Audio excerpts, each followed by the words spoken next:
Welcome back to Workers and Resources. This is episode 7, and, for the first time in channel history, thank you for getting me to 500 subscribers.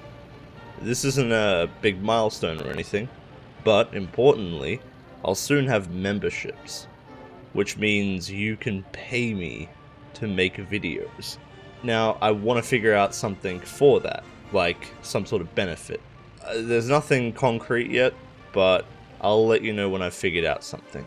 So when we hit the 1,000 subscriber milestone as well, I do plan on doing something for that as well, but that will be more of a special video in of itself, nothing crazy. Now, another thing I will also say, the next upload after this won't be another episode of this series. It will be about workers and resources. It'll actually be a tutorial video. Probably going to be making a second series of tutorial videos. They'll be all about how to build cities, similar to how I do it. All sorts of how I do things, building, planning, etc, etc. But it shouldn't take very long to come out. It'll be way less work, way less research, so it should be something that comes out as every second upload, maybe in between each episode. Anyways, about this episode, we're going to get through quite a lot. We've got a lot of things to talk about, and a lot of things to decide about once again. And as usual, I'll take the top few comments, and we'll be working off of those as decisions being pushed by the CPSU and McCoy himself. But before we even get into that, before we get into all those big sort of story moments, we'll actually just go into a live play, because there's a lot of stuff happening in Zhukovgrad. And just before we do get into the live play, I do want to say apologies for how late this video's been. There's been some IRL stuff that's come up.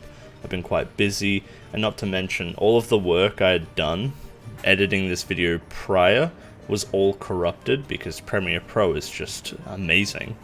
So it's been set back by quite a bit, and I'm hoping to get back on schedule soon.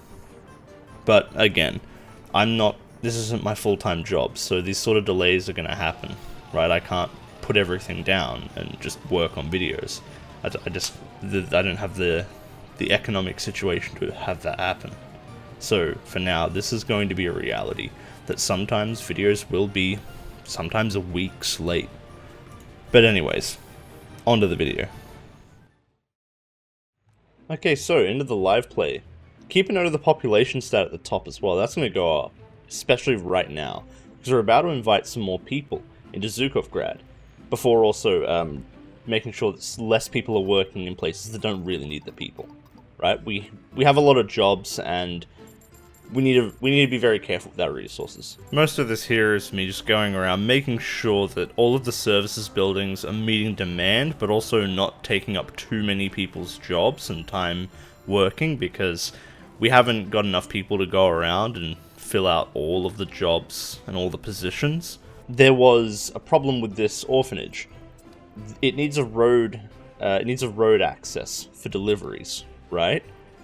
People can use it normally, but I forgot about this and built a pathway where the road will be. Also, here, while this is fine the way it is, there isn't really a path connecting up. It was just sort of a thing that was just missed. And uniquely enough, because of the way everything is placed around here, we don't need to put a pathway that goes across. So that's why we had that weird sort of like, I guess, M shape.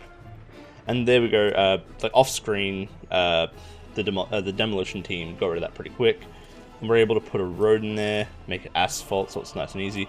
Now, I would usually put the paths back, but putting paths there separates the nodes and makes construction slower, because they have to finish one part and then they have to do the next. We also bought an extra ambulance, because the two we had, while they were meeting demand, they would be meeting demand almost like at capacity. So the two ambulances would go out, and then we'd have nothing left in case of another emergency. Like I always want to have an extra ambulance just in case, you know.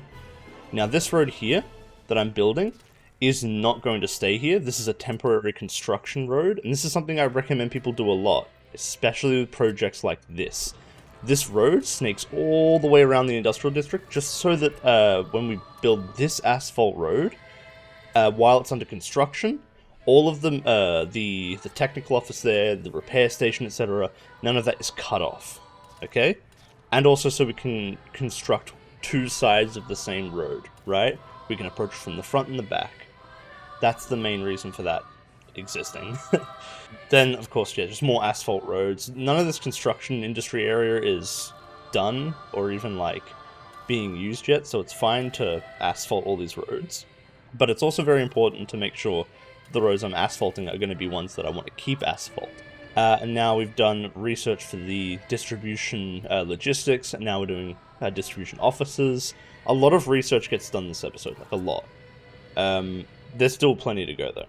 And like there, for instance, we've got this train here, which we bought last episode but haven't used. We'll get to see it operating and in active use this episode, so don't worry about that. It is a very cool train. I made the line for it, and I thought I set it to the line, but I clearly didn't. So that's as simple as just hitting that button there and just... and if things don't appear there, it's usually because of the way lines are set up, they filter through what kind of train you're using. So like if you're currently using a passenger train, or you're selecting a passenger train and you try and set it to a line, it'll only show you passenger only lines, which if they haven't been designated as such if they haven't been designated as such, they won't show up as passenger lines. They'll show up as custom lines. But once you have a train on there that's a passenger train, suddenly they'll consider it a passenger line. And yeah, again, more signals here. So most of these get demolished later, actually, because it hinders construction and it makes things really slow. So I'm going to end up removing them later. But I do want to put this down here because it is a good practice, and it is generally very good. And also, it'll show something, an issue here with this refueling station. And that was a misclick there. I accidentally put 2 signals down where I only wanted 1. This train that we have is a diesel train, right? Now, usually you'd want to electrify your rails as quick as possible, but we're in 1961, and electric trains just aren't very common. We have electric trains, but in terms of what I need a lot of people moving in between Zhukovgrad and the industrial district. Now, this is the problem with the... Actually, sorry, that's not the problem. The problem comes in later. You'll see it later with... Or maybe you won't see it. Maybe I edited this out. The train, right? Our passenger train is too big, and it actually can't back out of that fueling station. I forget what green means. I think it's like... because of how weird this junction is, it considers 2 junctions as 2 different sections of one bigger junction. So it has to, like, signify that. See how big that train is, right? It can't get out, technically. Right? Because what it wants to do is it wants to go out the right. What you call it? The... Whatever the right off-ramp for a train would be called. I guess it's an off-rail. It wants to go... Yeah, and now it's just going to keep going back and forward because it can't do anything, so I have to send it back home to the depot. It won't even for some reason go down that way. I don't know why. It wouldn't figure out how to get back to... I think there was something to do with crossover rails and whatnot. Anyways, I do figure it out. I just sent it back to the depot. Because there's no point, like, arguing with it at this point. This intersection's not... And while this loop is being rebuilt, we'll move on to more important things. And of course, I mean important details about the world around and all sorts. Syria and Lebanon. We've been trying to help Syria and Lebanon with their revolutions. However, bad news. Suddenly, we lost contact with all of the leaders of the revolutions. At first, we thought this was them going quiet trying to hide, as they were planning to spring the revolutions. But unfortunately, turns out the leaders were caught and arrested. The CIA assisted with the Syrian and Lebanese governments and have caught our revolutionaries red-handed. The KGB managed to investigate and discover that a CIA mole assisted in breaking the plot. And what happened to the revolutionaries that were caught, the ones that didn't manage to escape? The state that our revolutionary comrades were found in, and what had happened to them, is something I cannot describe, as YouTube would demonetize me, and also it would probably turn a lot of people's stomachs sick. Though, with all bad news, there is good news. So, in the UN, scientists in the USSR managed to push the case of adverse effects recently discovered in Agent Orange. The warning has been sent through the UN to the US, urging the United States to stop using the chemicals in Vietnam because of their disastrous effects on human well-being and health. The US tried to ignore this, and the media too tried to ignore it. The UN demanded the US to stop using Agent Orange in Vietnam. They ignored. The USSR managed to catch footage of the US using Agent Orange in Vietnam. Our comrades in the United States would somehow magically have this footage in their hands and publish it, causing mass public unrest. When I say mass public unrest, I don't mean every single person was going crazy. There would be massive protests building up against the Vietnamese war. This could be a potential point to further radicalize the new left of America. The Communist Party of America is starting to gain quite a lot of traction. Costigan's speech at the UN goes extremely well, and most people buy the story, believing that the advisors that were assassinated in China were in fact industrial advisors. In other news, specifically East Berlin, some educated members of the DDR are fleeing into West Berlin. Now, this is becoming an issue as a lot of these DDR citizens have been educated and paid for, in a lot of ways, via welfare, to become some of the most educated citizens of the DDR, and are now fleeing to the West Berlin side for better pay and better remuneration for their work. The Stasi were then sent in to try and find these DDR citizens, either help them relocate back to East Berlin, more likely convince or even potentially force these people back into East Germany. This, however, didn't go to plan, as the Bund caught the Stasi agents in West Berlin and arrested them on pretty fair charges. Now, the problem is this has kicked off a diplomatic emergency. West and East Germany are now neck and neck, arguing at each other, likely escalating to a potential conflict. This could kick off a war, potentially even a conventional war between the two sides. Nuclear war is currently off the table. To call this a catastrophe is an understatement. This is very likely to boil over into a new proxy war. Yeah, how are we going to deal with this one? We got World War III on the cards here. Good luck with that. Yeah. And just to say as well, you might think that some of this is based on your choices and whatnot. Technically, yes. But this is kind of like... This one was actually kind of out of our control. This one was East Germany kind of doing all this. And it wasn't even, like, very likely.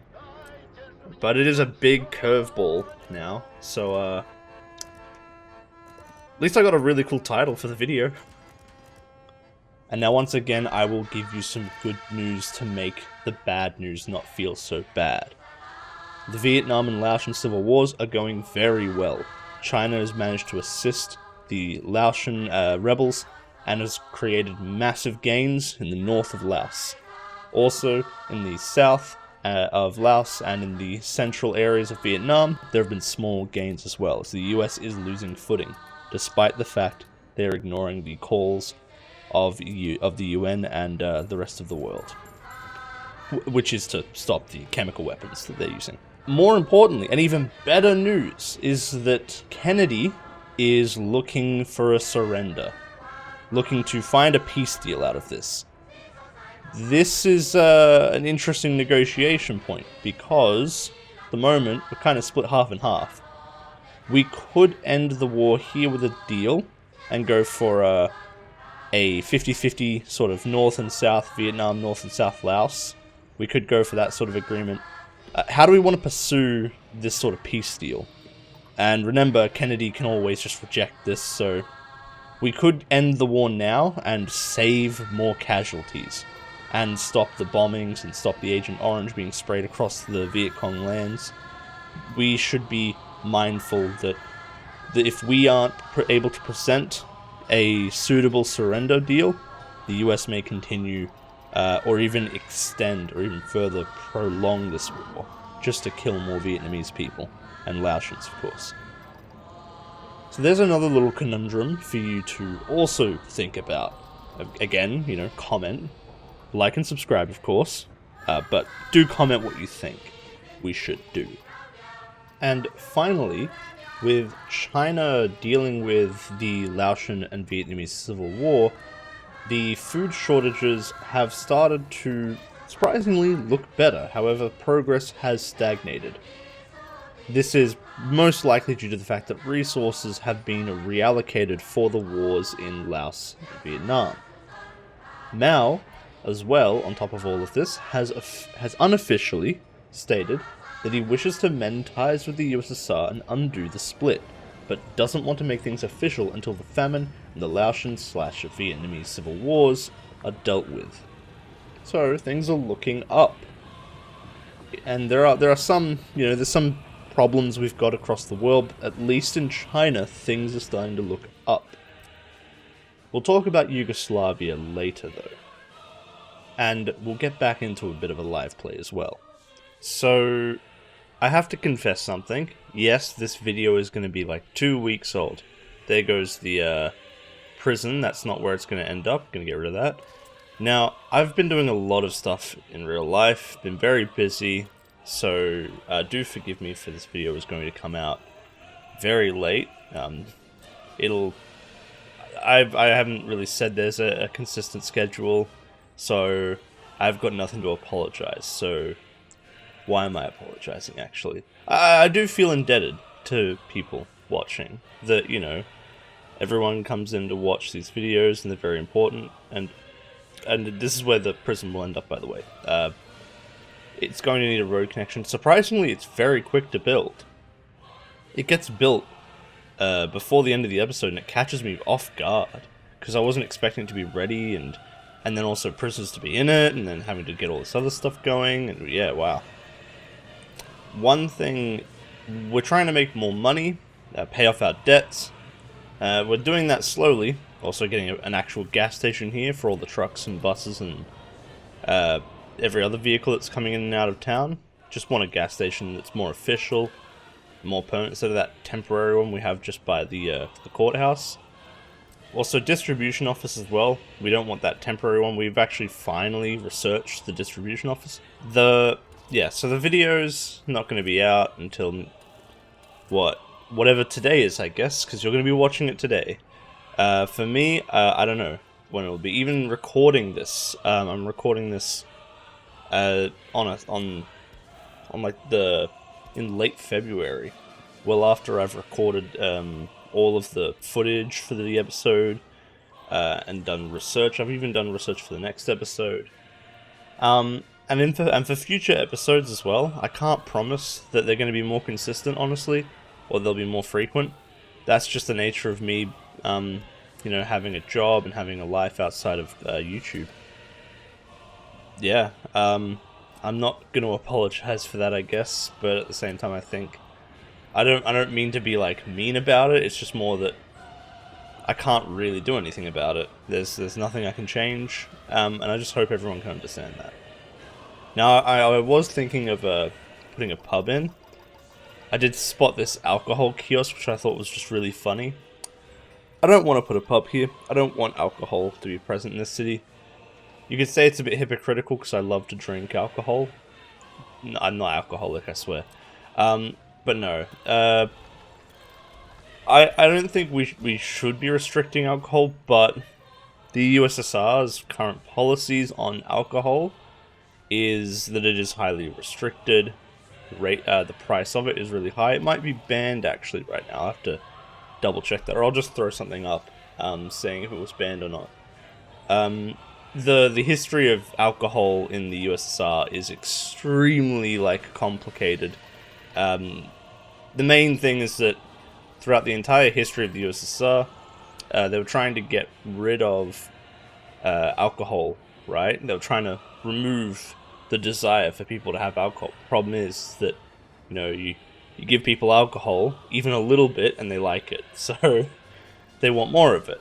And in terms of getting people into this area, there were these little flats here that I line up into a set of 3, which gives us another 150 homes for people.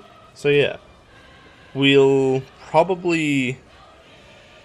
There's still a bit more here to do, but when it comes to like episodes and whatnot, there was some comments that I did want to put in, and like there's like a limit to when I can really realistically get. Alright, I should explain myself, sorry, a bit better there. There's sometimes between episodes people will comment things that I want to add in, but I don't have the time to, or like I've already recorded stuff, etc. Yeah. With the series, right, people will comment on videos that I've made in the past, and there'll be stuff that I could include videos, but I have like a cutoff point for a reason, because trying to add that stuff in after I've already recorded like the footage, like that you're seeing here, that I'm commenting over, it's kind of impossible. Well, not impossible, but like, it just makes things a lot harder to do. The factory itself is doing really well. The bottling factory, that is. It hasn't actually managed to hit like full. Oh yeah, here we're renaming it too.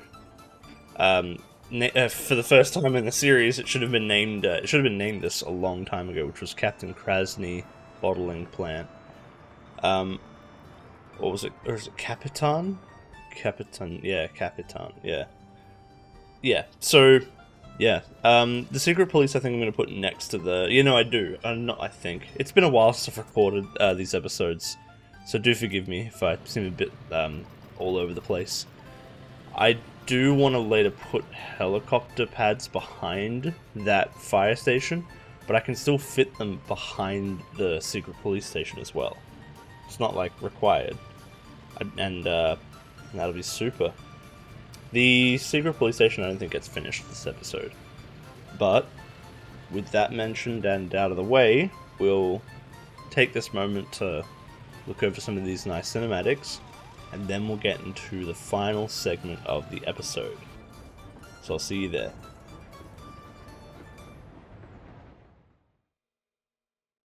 So now we're going to get into the section specifically about Yugoslavia. Our diplomats in Yugoslavia have approached Tito's staff and have informed Tito that we're rejecting his deal and do not wish to change our form of government. However, the talks proceeding from this took a very unexpected turn. Tito's government surprisingly is convinced by our arguments to build towards the Soviet model of socialism. This, which no one was expecting, except for the young Turkmenisi PSU member, Saparumat Niyazov. Niyazov held no powerful or authoritative position going into the talks, but as discussions built up, Niyazov was not only inspirational, he was also someone who took the lead early on in these talks that helped convince the Yugoslav delegates of the importance of moving away from IMF loans, market socialism, and other factors that Tito's Yugoslavia had been building their nation on. A large part of Niyazov's arguments were not only of the theoretical Marxist positions around building towards the Soviet model and straying away from the market socialist principles, but also the tactical and, most importantly, the current world stage and position that Yugoslavia was in comparison to the West, and how the opposition towards the West was far more important than the unaligned position they espoused. Niyazov managed to convince Tito's staff and Tito himself that the unaligned position is in fact a position of the West, and quite frankly, that came through, especially with the material conditions Yugoslavia was put in, and the implicit directive that the IMF loans were currently having on Yugoslavia. Through these talks, Mikoyan would manage to convince Yugoslavia on building a new relationship, one that would establish the trade deals necessary to move computer devices into the USSR, and also to potentially build on a research development agreement. Now, Yugoslavia is not joining the Eastern Bloc, but there is a very promising future where this may be the case. And in domestic news now, we have a few reports by Kosygin and Gromko. Firstly is the USSR's production capacities versus the US. The military-industrial complex is at 68% to the US's industrial capacity, meaning we have 68% of the capacity to build arms, bullets, munitions, missiles, tanks, etc., versus the US's military. Our ICBM production line and our construction, purifying, and creating explosive missiles of nuclear capabilities are at 138% to the US, which means that we are now outpacing them by 38%. With the military industry, 68%, meaning we are behind the US by 32%. Heavy industry, we are at 75% to the US's production, and light industry, we're at 44% of the US production. In terms of agriculture, however, we are at 133% to the US's capacity, and it is important to note that these capacities do not take into account efficiency of these industries, but just take in the raw product that is on the market produced. So this is not the capacity of the US internally, it is the production capacity that is consumed in the US, meaning that factories outside of the US that sell their goods into the US markets are taken into account here, which is a much more fairer complexion and picture of the US's market. Our current economic trends in the USSR and the Eastern Bloc, which are very important to understanding both our own economic situation, but also the economic situations and diplomacy between the Eastern Bloc countries, is in this report. Firstly, housing occupancy for single families, meaning homes that are occupied by one family. This could be an apartment building that only has one family, or it could be a single detached house that has one family in it. This is not housing occupancy. This is just how many single families currently have a house to themselves. That rate is at 43% of the entire population of both the USSR and the Eastern Bloc. The rate for the USSR and some Eastern Bloc countries, however, are higher than 43%. East Germany has a lower statistic. It is due to the fact that the war, the Patriotic War, the Second World War, is still seeing some scars, and there are still rebuilding going on for homes in the DDR. This does not mean that we have homeless people. In fact, the USSR, for the most part, does not have any homeless families, or at least not a statistically large portion. One that is insignificant.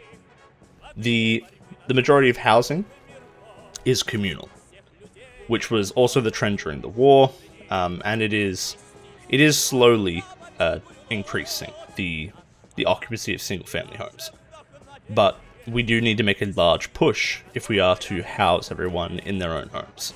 Staple goods availability. So these are things like food, bread, like just basic foods, like bread, milk, eggs, stuff like that. Also including clothes and other materials that are required for people to have a fairly standard quality of life. We're at 182% availability, meaning we have an excess of 82% of goods produced for in those categories.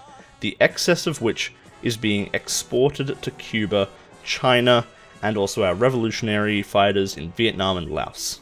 The total demand is obviously not met, as the near billion people of China are not going to be fed by the capacity that the USSR can produce. We shouldn't be the ones addressing these issues overseas, but it is important that people get fed. So in the meantime, we are trying to help as much as we can with the excess we produce. The luxury goods availability is at 12%, meaning the amount of families that can have things like cars or luxurious clothes, Alcohol is technically considered a luxury, though it is a special class and isn't included in this luxury good availability statistic. We are also considering things like high-grade chocolates, foreign coffee, or high-grade quality coffees, and other goods like that. This trend is going up fairly quickly, especially with the construction of the bottling plant in Zhukovgrad, as technically soda is a luxury good in this classification, and so is sugar, or access to sugar, as sugar is not exactly you don't need sugar in everything. The poverty rate, as in people who are unable to afford food on a regular basis, is at 2.1%. This trend is going down, however, which is a good thing. This means that 2.1% of people in the Eastern Bloc in the USSR they aren't homeless, and they aren't dying of malnutrition, but they are at risk of dying of these things. So we should be. It's a good thing that this trend is going down, at least. Next is the electricity supply. So across the entire Eastern Bloc in USSR, we have 109% of electricity demands met. This is great, and this is actually increasing, meaning we're producing more electricity than we are demanding. The only problem is this excess isn't actually able to be traded anywhere, since we don't have any cables run into China that could carry this sort of energy.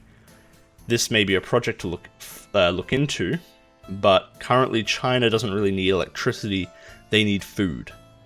And finally, the last report is on current civic trends in the USSR. Just the USSR, not the Eastern Bloc this time. So the education access is at 98.9% and stagnating. So this is the access for all 3 tiers of education to any and every citizen in the USSR. So this is essentially how accessible any kind of degree is from a tertiary study. This doesn't go into specific studies, such as in the case of, let's say, someone from the Ural Mountains wishing to get a degree in psychology, for instance. They may not be able to get specifically a degree for psychology out in the Ural Mountains, but they still can attend universities or colleges. Though psychology is very likely to still have a class being run out there. So that might have been a bad example. Current healthcare access, which is it's not just if someone has access to a doctor. It is, do the current doctors and staff at clinics have availabilities for people who are currently sick or in need of treatment without delay. So technically, if we were to only consider just basic access, 100% of all the USSR would have access to medical attention within less than a day's travel, right? So if you're anywhere not anywhere, but if you're almost in any part of the USSR, you pretty much have access to healthcare within a day's travel, right?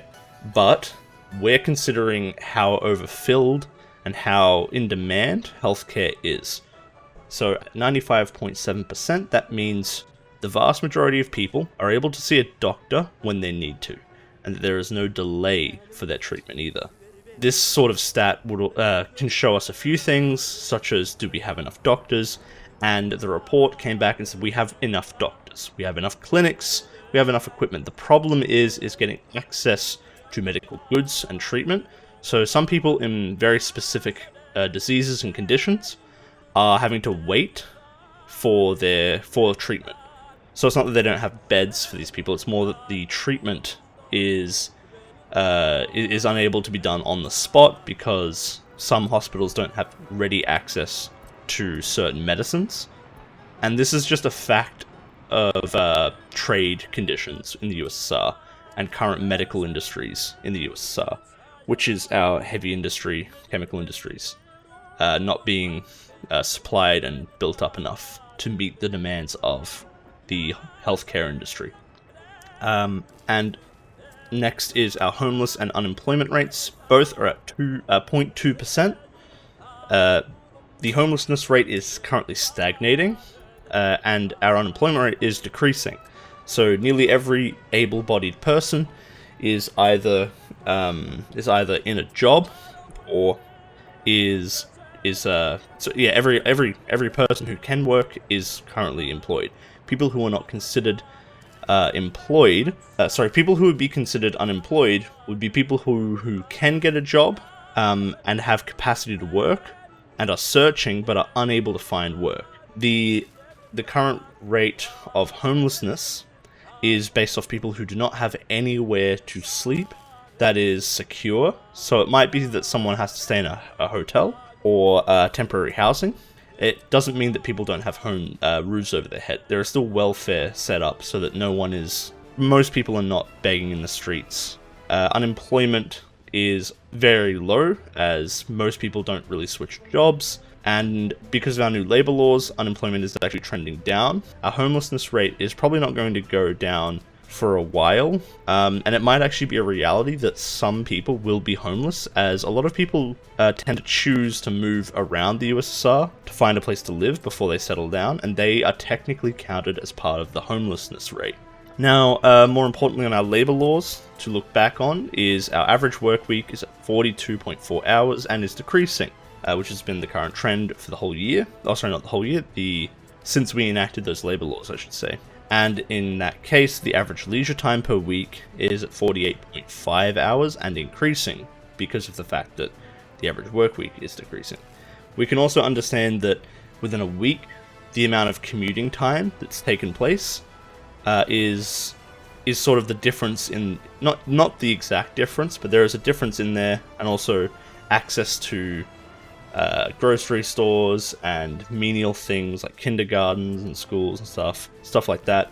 The time that's taken up in between work and leisure to get around to places is fairly low per week, so that means that a lot of time outside of work is allowed for leisure by that nature, which is a good thing. Our literacy rate is 99.8% and is fairly stagnant. It's been really high at that rate since the revolution, or at least a few years after the revolution. It's been pretty high for a very long time. Literacy rates are extremely high and they've stayed high. It's good to see that they're not decreasing as well. The very far-flung outer reaches, we're talking, and just to be clear, the homelessness rate and the literacy rate, the unemployment rate, even though that they seem to be coincidental, not coincidental, they seem to be congruent with each other because they add up to 100%. It's not the case, it's just a matter of coincidence. That has been stated. The literacy rate being 0.2% under 100 is just a matter of things like mental conditions, like dyslexia, and also people who are so far away from civilization. Sorry, not civilization, I should say cities where schools are at. It's more that our education access is not at 100%. Some families still are able to educate their children despite the lack of educational access, and we still have a literacy program that reaches out to the very far-flung areas that still allow for such a high literacy rate, which is a vestigial part of the original revolution. And finally, life expectancy for both males and females respectively is 64.6 years, that's for males, and 70.9 years for females. These are both increasing, and they've been increasing. They actually started increasing very rapidly following the death of Stalin, and they actually recently stagnated. However, they're finally increasing again, so things are looking very up, as the kids would say. And with that final piece of information out and about, I will say that we're probably coming close to the end of the episode, so I'll say a few more parting remarks before leaving the episode here. So now we are at the end of the video. This hilariously took about a month to make, which was never planned. These videos usually only take a week to make, but sometimes things happen. But, as you can tell, I'm not dropping the series. I never lost any motivation to make the series. In fact, every single day, more and more people's comments, people even commenting weeks after the episodes have been made. It's really inspired me to keep going, and there's a lot of passion behind this project, and I'm not going to let it drop. So this is not the final episode, and the last one wasn't either, as you can tell now. I'm just really happy and really touched that so many people enjoy this series, comment, like, subscribe, and all that sort of stuff, and it's really heartwarming to me that something I take a lot of passion in is also something a lot of people enjoy watching.